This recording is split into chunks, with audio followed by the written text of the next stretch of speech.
I'm sure that we all know why we are here. It's a very, very important and necessary initiative, and so we will get into the formal proceedings as of now.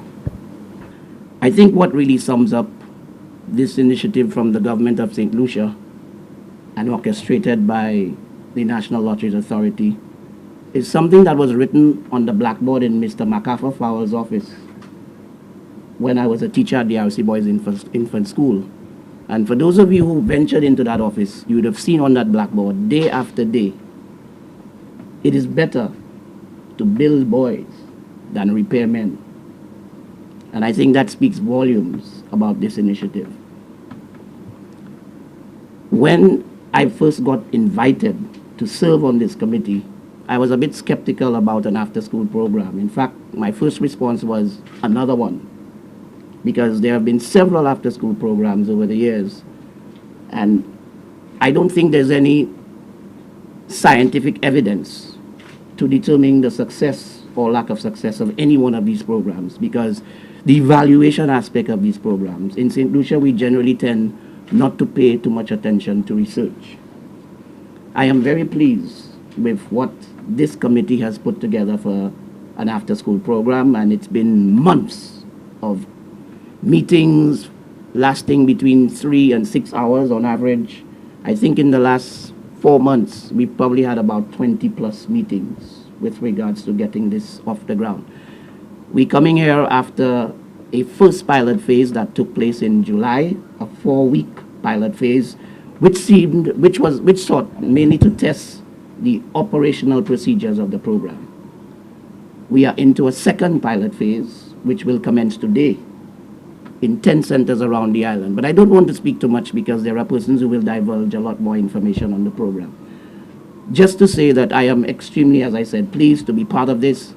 And at a meeting that we had last Saturday, a meeting right after serious weather conditions affected St. Lucia, it was very heartening to see about a 97% attendance from our persons involved in running the program.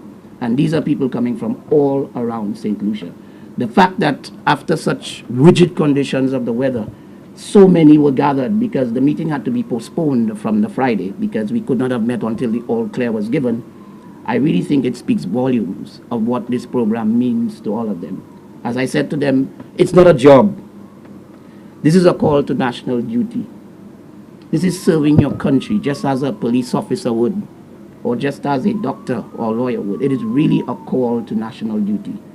And so, ladies and gentlemen, it is with this background I am very proud to introduce at this point in time one of the persons very instrumental in the execution of this activity. Ladies and gentlemen, to address you, I'd like to call on the chairman of the board of the National Lotteries Authority. The National Lotteries Authority, for its part in the after-school program, what we are generally, we are funders of the program. But our association extends a little further than that, in that we added to being the principal funder. We also were more or less the initiators, of the program itself. And with that being said, I do not want to undermine the contributions of the other partners, which are the St. Lucia Football Association, who is a financial contributor, as well as very integral involved in conceptualizing and implementing the project or the program. The St. Lucia Athletics Association is again instrumental in conceptualizing and implementing. But also I'd like to recognize as well the entire untiring efforts of the working committee involved in putting this program together. And I'm being very careful to call it a working committee, because from the onset, Mr. Hall, as he mentioned earlier, said, another program again, another committee again. So I have to be careful how, I call the committee just because of Mr. Hall.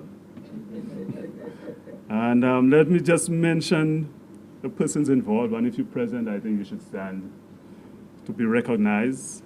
Mr. Sabadas Hunt, who is the chairperson. Dr. Vanetta Lasporis, Mr. Wayne Benty, Ms. Theophila Charles, Ms. Martina Shallery, Mr. Gilroy Hall, Mr. Ligorius Marquis, Mrs. Claudia Jean-Baptiste, Mr. Vincent Bouland, and Mr. Cuthbert Eliezer. And I must say your contribution to the conceptualizing and implementation of the after-school program is priceless. And I choose that word because you accepted the challenge, in that vein. You really accepted the challenge in that vein. I can remember the first meeting we had, seeking, your participation, in such a program. It really and truly turned into the first working session. That's how enthusiastic everybody was. It's like every single member was waiting, for something like that to be initiated. And has the passion that you showed, and never for once, even speaking of, compensation and how you're going to be supported and so on, everybody was down to work from the onset, and that I wish to applaud, very much. I also want to recognize the involvement and cooperation of the Department of Education, Innovation, and Gender Relations, especially the very enthusiastic principals, where the after-school program was piloted. There is that saying that, educators generally, they focus on education and have no interest in the sporting development of our young people. But that was proven incorrect. In fact, what we have numerous calls coming from other schools to be part of the program, since they've gotten word of it. The after-school program was born and inspired by the shared belief of the Prime Minister and his cabinet and the board of the NLA that sports can be used as a vehicle to reduce crime and all the other social ills that we experience as a country. It is with that belief, it is a belief that many St. Lucians share, as there has been many attempts, to undergo or undertake programs like this. But what is noticeable about this one, and Mr. Hall mentioned, is that the age group that is targeted for the intervention, which is participants must be between 7 and 13 years old, and the 4 pillars on which it is conceptualized. And as Mr. Hall rightfully mentioned, it is better to, what was the phrase? It is better to build youth than repair others. So that is clearly the intention of going down, as low as age 7. Well, the intervention is really intended to build and to mold rather than repair.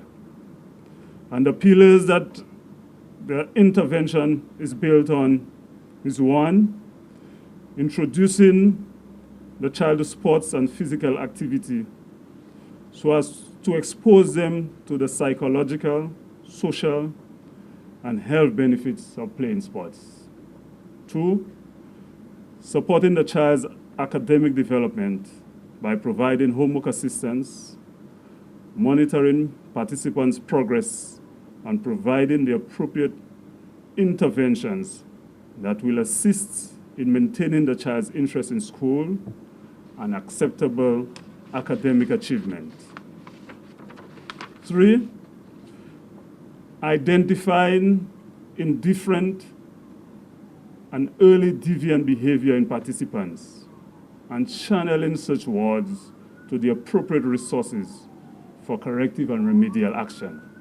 And 4, identifying exceptional sporting and other abilities in those participants, and to make the appropriate referrals for focused development. This was a mandate that was shared with I've been careful not to say committee, but this was the mandate that they were given, and it is on that basis, that they sat and, as he mentioned, worked tirelessly, put in a lot of man hours, into developing what we're about to roll out, or we're launching this morning.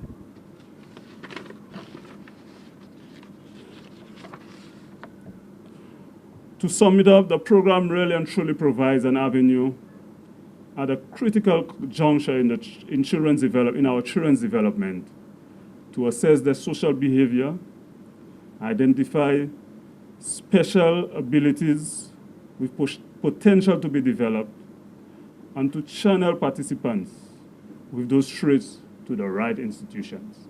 So what we're trying to the program is really not trying to be, a one-stop or an area where, we spread ourselves so thin, that the focus is lost.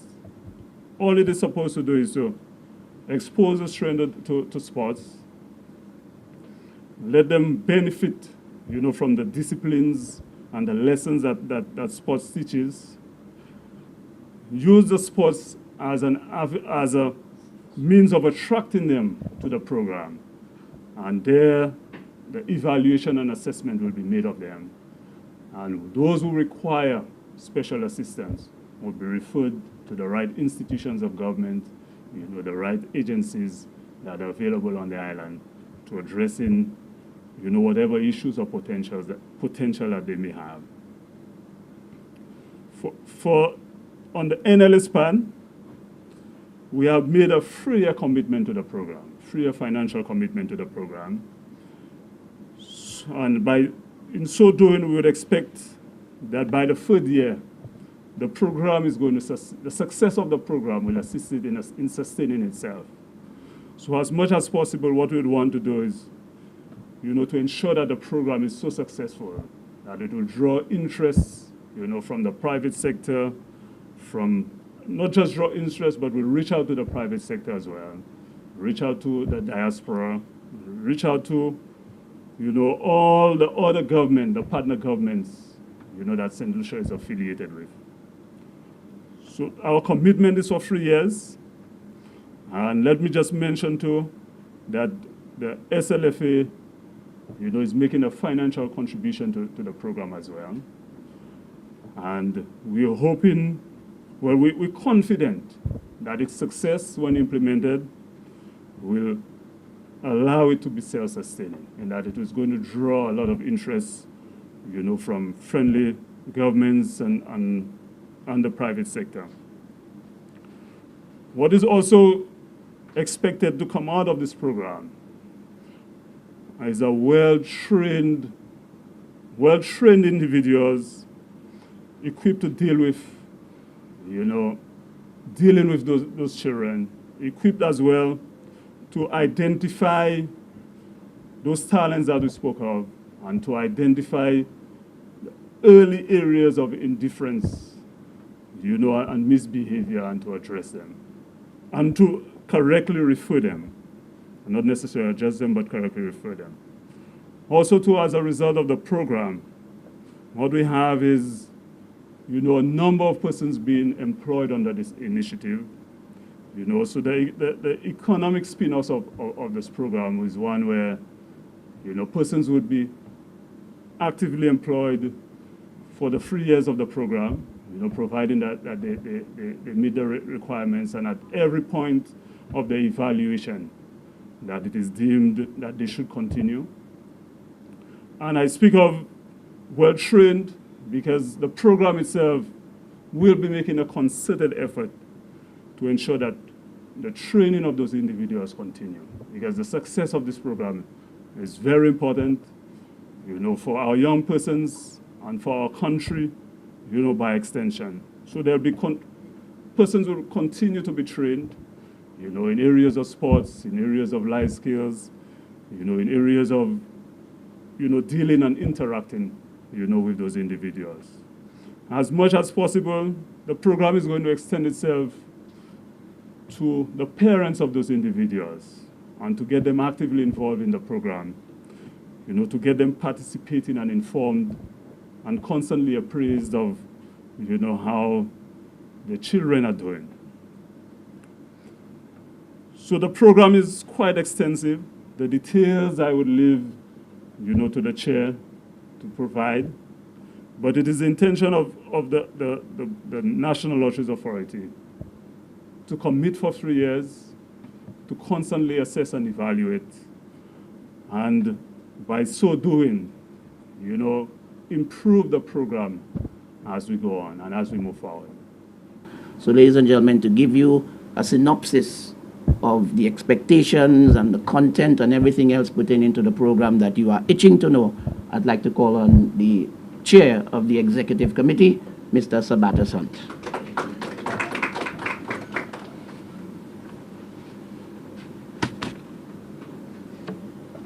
Pleasant good morning to all.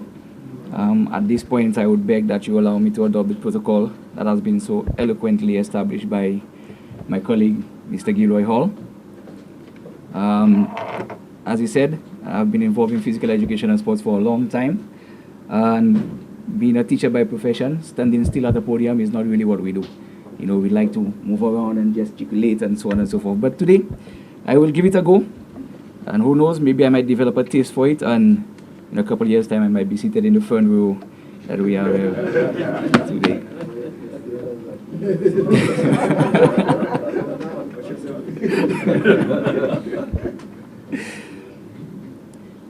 I will try to be as concise as possible. In today's world, we know that children and families grapple with issues such as poverty, crime, lower wages, and educational attainment levels, food deserts, and obesity. Therefore, the need for additional supports in communities is undeniable. After-school and summer learning programs hold enormous potential to fill the gaps in communities while also helping them prosper. The role of the after-school program is growing, and research shows that quality programs are helping students to make academic and sporting gains, activating a greater interest in learning, and providing supportive mentors while helping kids stay healthy and active with exercise and healthy foods. The importance of such programs cannot be overstated, and it is to this end that the Board of Directors of the National Lotteries Authority deemed it necessary to commission a focus group tasked with planning, organizing, and executing an after-school program that could provide the support that our children, schools, families, and communities are so badly in need of. To better conceptualize the new National Lotteries Authority after-school program, the focus group, which became the executive committee, had to answer some key questions such as: what is an after-school program? Who should that program serve?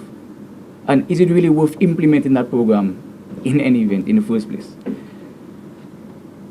We set about answering those questions and came up with something similar to this. An after-school program can be broadly defined as any program that provides childcare for elementary and middle school youth when students are not at school and the parents are not at home. A more stringent definition would add that an after-school program meets the supervision expectation of parents who want enrichment for their children in a safe and secure environment on a regular basis when schools are not in session. The focus of these programs must be the children and their holistic development. Too often we see these types of programs are being initiated with the aim of generating revenue for the organizers, which most time leads to the exclusion of the most vulnerable and at-risk children, because guess what? They cannot afford to attend. They cannot afford to be part of it. They cannot pay the monthly fees that are attached to those programs. Research has documented that the positive impacts associated with participation in after-school programs, including academics, sporting, social, and emotional outcomes. These programs have come to be recognized as critical partners in helping to ensure that all children are afforded the opportunities that will help them thrive and meet their full potential. As we can see, the benefits are widespread, as mentioned by Mr. Chair. And it is also documented that being involved in after-school programs help youth avoid unsafe situations and behaviors, such as being home after school without adult supervision, experimentation with drugs, alcohol, cigarettes, and sexual activity, as well as illegal activities such as theft and other gang-related offenses. Because we know that in that window, between 3 and 5, when the children are supposed to be at home doing their homework, parents are at work, instead of being at home doing exactly that, they find themselves involved in all kind of deviant behavior in all sorts of areas.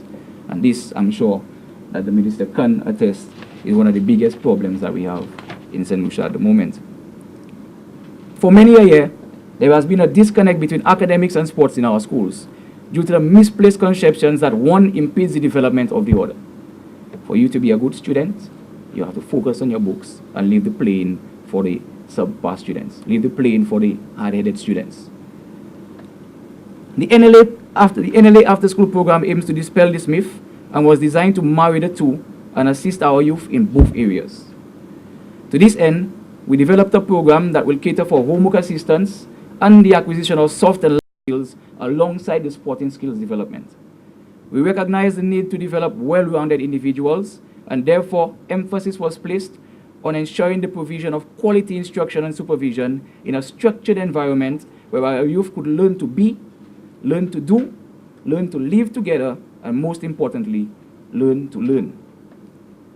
A management committee consisting of a program manager, 2 zonal coordinators, a facilities supervisor, and a clinical supervisor was put in place to directly oversee the program and to ensure its integrity.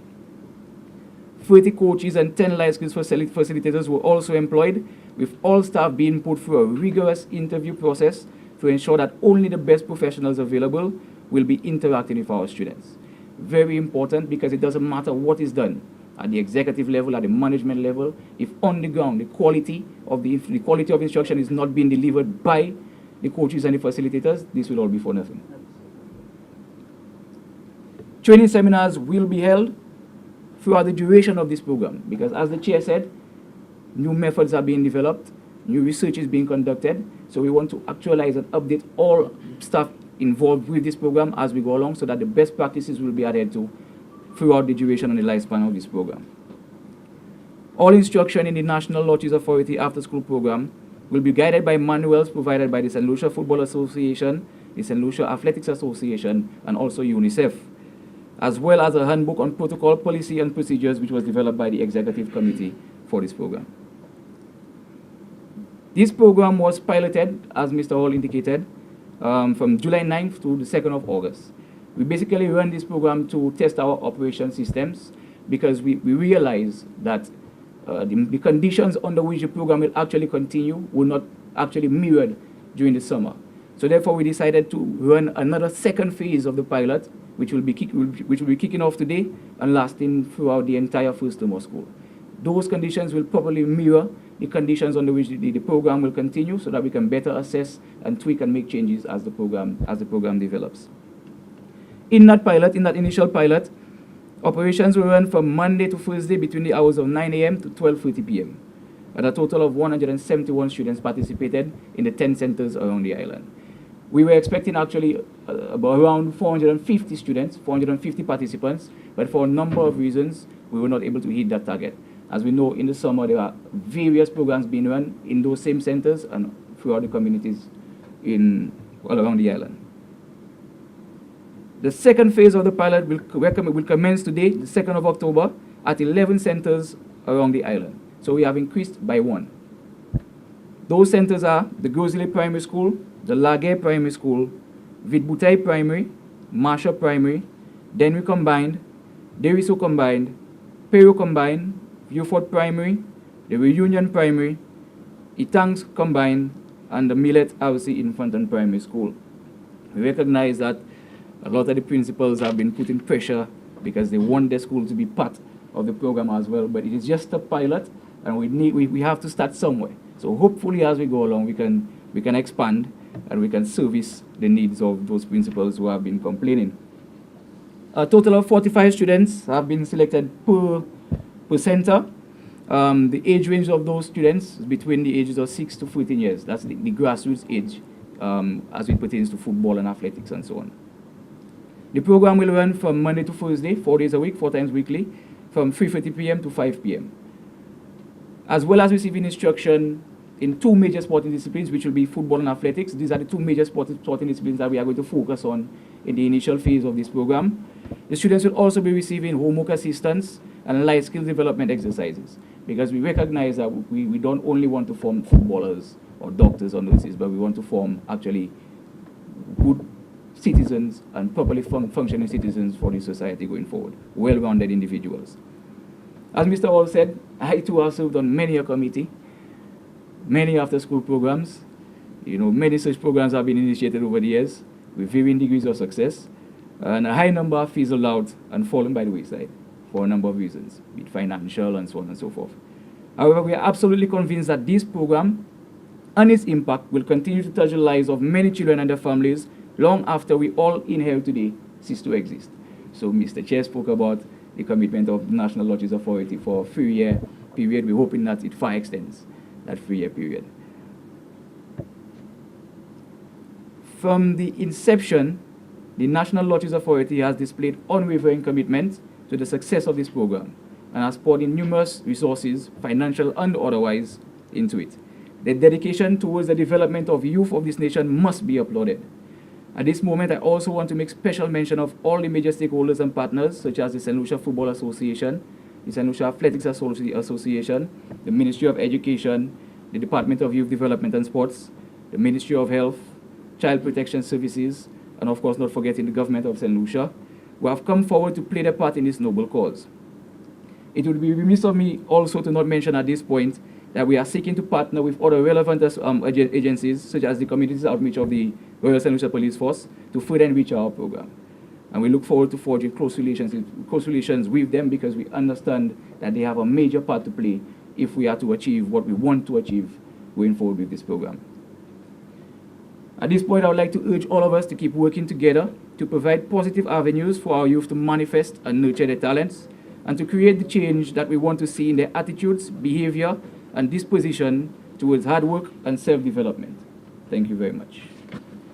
Thank you very much, Mr. Hunt. And of course, that was just an overview. There's so much more to this program, and of course, but I had to mention that one of the key partners in this all is the parents. And in the pilot project, we did not meet with the parents, but going forward, we have recognized that it makes no sense trying to inculcate good values and teaching children all of the life skills, and then they go home to an environment that's completely different.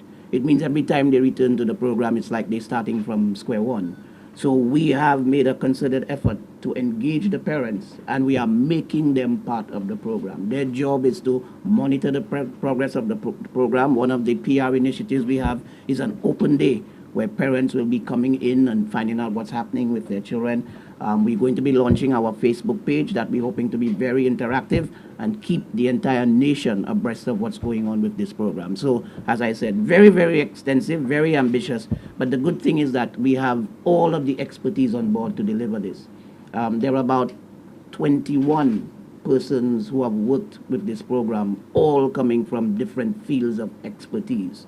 So really and truly, I don't think there's ever been an after-school program put together like this. I'd like to acknowledge the program manager. She's right here with us this morning, Miss Gloria Dorius. Could you please stand and take a bow? That's the actual program manager. She's responsible for managing the centers and providing information to the executive committee with regards to what's happening on the ground.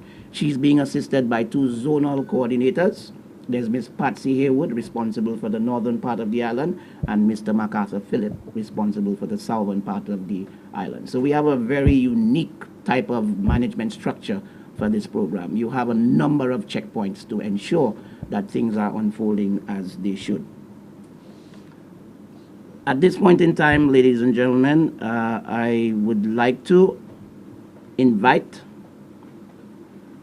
to address you at this time the man who I sat in a room, was it last year before? The year before, at the financial center, when he addressed PE teachers and made a number of commitments to the development of our nation through sports and youth programs. We heard the NLA talk about a commitment for 3 years. I just want to alleviate the fears of my chair, Mr. Hunt, that the chair was simply alluding to the fact that after 3 years, the budgetary allocation for the program will be reviewed and, of course, naturally increased. So I have no fear. That's what he was talking about when he mentioned the 3 years.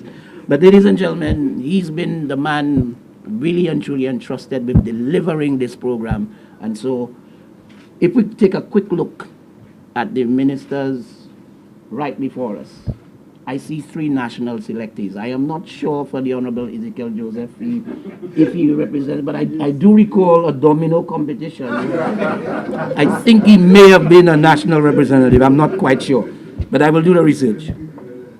Testimony to the fact of what sports can do. I think a lot of us have benefited from involvement in sports, and so it's a pleasure to call to address you the Honorable Minister for Youth Development and Sports, the Honorable Edmund Estefan, ladies and gentlemen.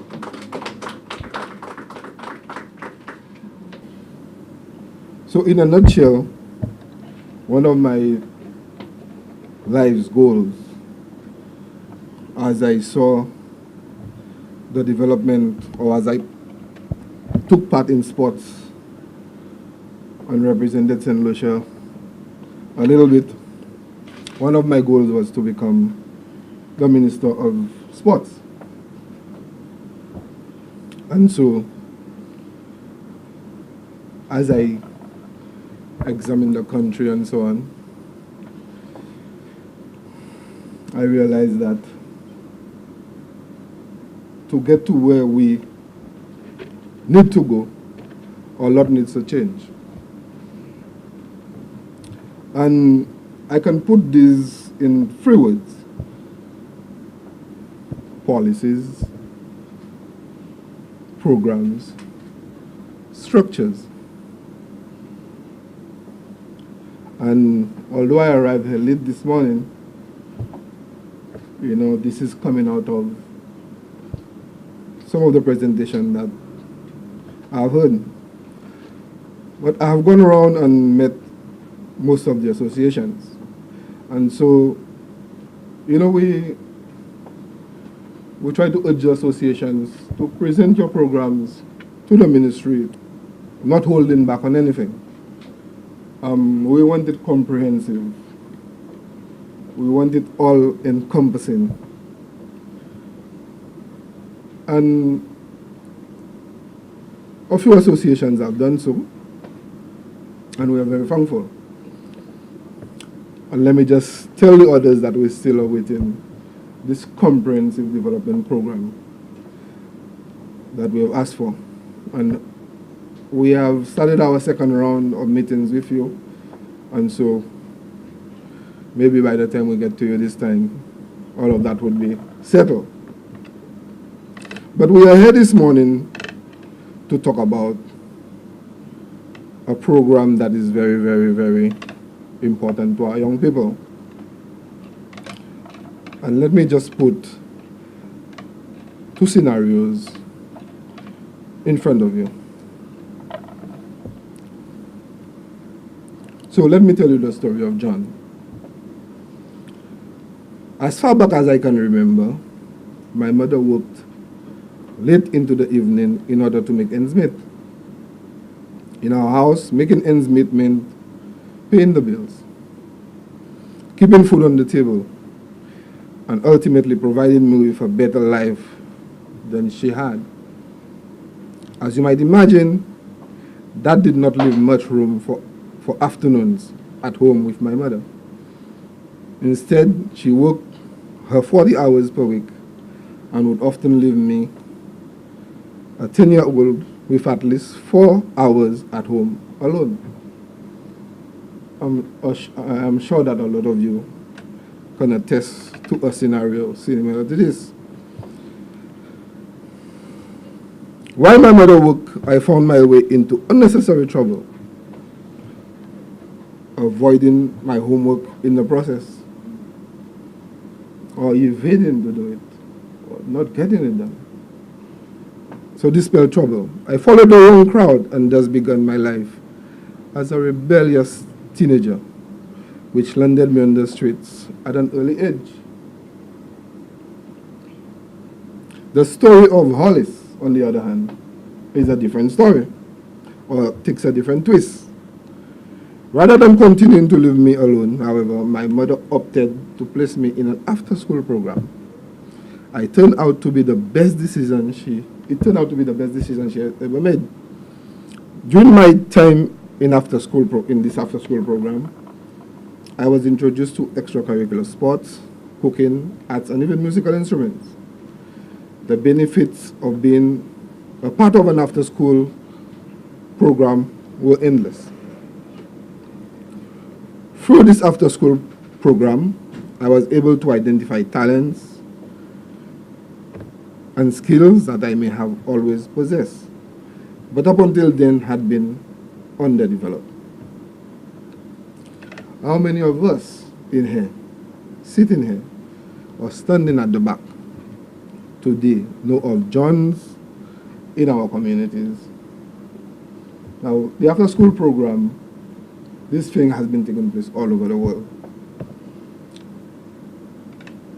Is there anything that we can do to help John? And here is the answer here today. Yes. And this is the purpose of this after-school program. Now, I do not want to go over everything that has been said, but obviously, you know, the presenters before me have put you, and placed you in the middle of this program.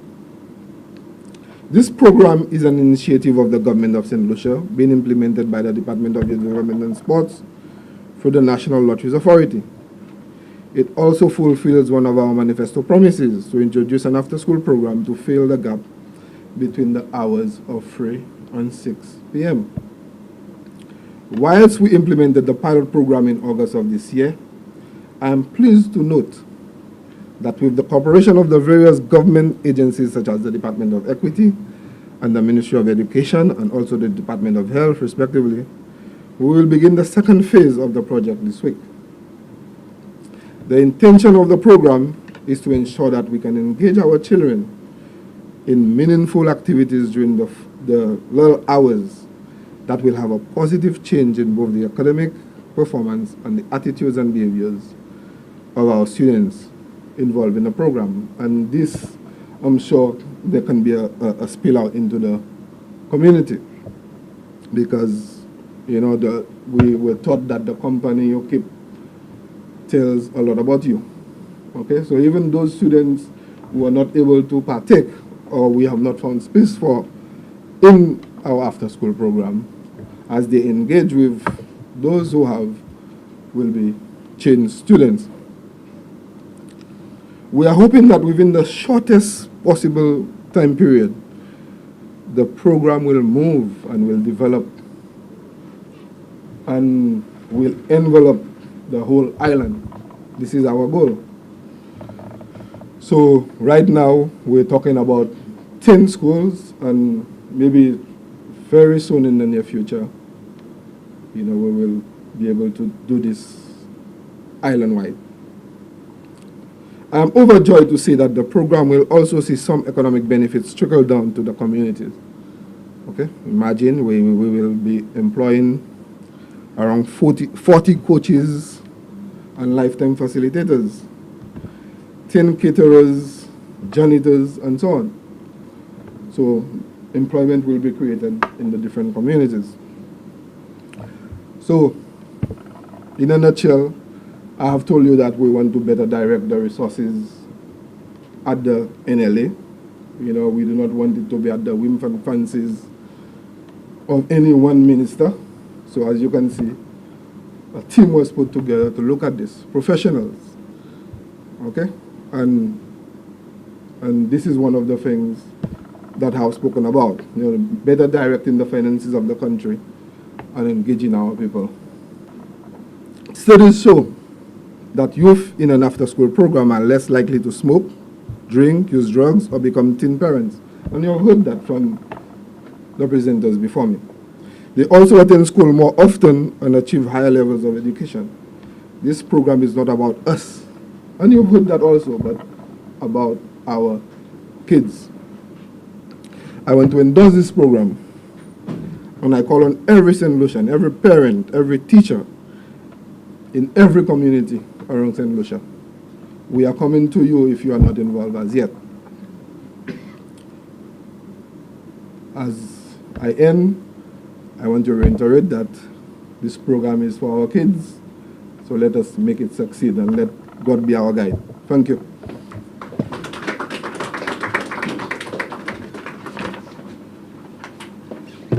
Thank you very much, Honorable Minister.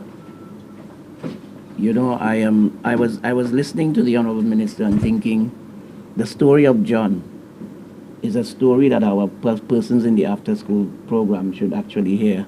And I'm hoping that the Honorable Minister may find the time to visit some of these centers and relay the story of John. Because for me, it's a very interesting story. I'm hoping that the communications unit of one of the ministries will seek to put that documentary together.